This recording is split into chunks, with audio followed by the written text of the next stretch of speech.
மைனாவின் நாவில் கணவாய் போன்ற பள்ளங்கொண்டுள்ளதால் அதை நாகணவாய் என்றழைக்கின்றனர். உலகிலேயே அதிகம் பேசும் திறமையை கொண்டுள்ளது மைனா மட்டுமே. மைனாக்களின் முக்கிய இரைப்புழு பூச்சிகள், ஈசல்கள் மற்றும் வெட்டுக்கிளிகள்தான். இது மட்டுமல்லாமல் இச்சி, ஆல், அத்தி, அரசு மற்றும் வேப்பம் பழங்களையும் விரும்பி சாப்பிடுகின்றன.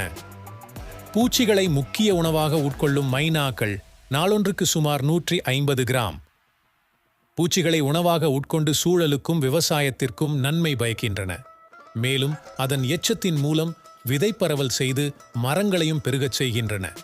இவற்றின் கூடுகளை மரப்பொந்து, வீட்டுக்கூரையின் பொந்துகள் மற்றும் சுவரிடுக்குகளில் அமைக்கின்றன. கூட்டினுள் கந்தை துணிகள், கழிவுத்தாள்கள் மற்றும் புற்கள் போன்றவற்றை திணித்து அதனுள் பளபளக்கும் ஊதா நிறம் கொண்ட 4 அல்லது 5 முட்டைகளை இட்டு ஆணும் பெண்ணும் ஒற்றுமையாக அடைகாக்கின்றன.